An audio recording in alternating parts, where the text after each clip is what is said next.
clima es un riesgo para el sector productivo, indudablemente,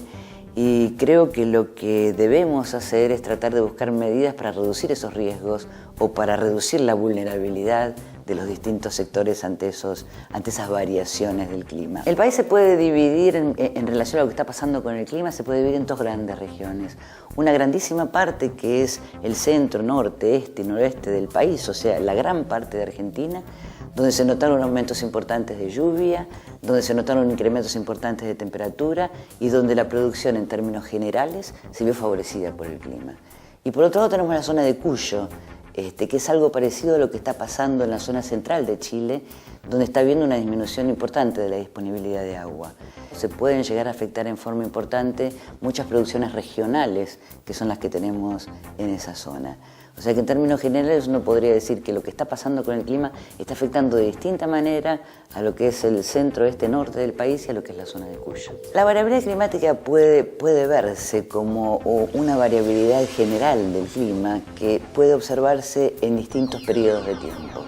La variabilidad climática interanual, la que tenemos entre años y que produce variaciones importantes del rendimiento que a veces superan el 60-70%, las variabilidades entre décadas, que también producen décadas más secas y décadas más húmedas y que son un conjunto de años consecutivos que suelen ser más húmedos y más secos, y las variabilidades de largo plazo que producen un cambio importante en las medias del clima.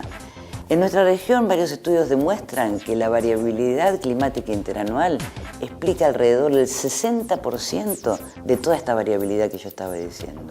La variabilidad entre décadas explica alrededor de un 20 o 30%, y la variabilidad de largo plazo, o sea, esa tendencia que tenemos y que se va viendo a lo largo, explica alrededor de un 10 o un 15% del total de la variabilidad. Y yo creo que con toda esa variabilidad nos tenemos que enfrentar para reducir los riesgos climáticos. Los cambios que estuvimos teniendo, o las variabilidades del clima que estuvimos teniendo en Argentina, especialmente desde las décadas del 50, en general han favorecido a los cultivos de verano y a las pasturas.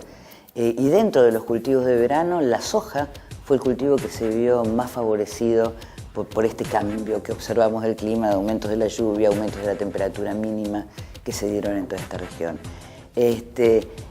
Se ha estudiado que alrededor de un 38, un 40% de la variabilidad del rendimiento de la soja en las últimas 3 décadas se debió a las mejoras del clima, digamos, relacionados a ese cultivo. Hay varias medidas relacionadas con el manejo del riesgo, con el manejo del agua, con muchas medidas, pero una cosa importante y bien importante es mantenerse bien informado. Y para mantenerse bien informado hay que disponer de buena información climática de base por un lado, pero también de buena información analizada para que permita planificar y tomar decisiones en base a esa información que tenemos.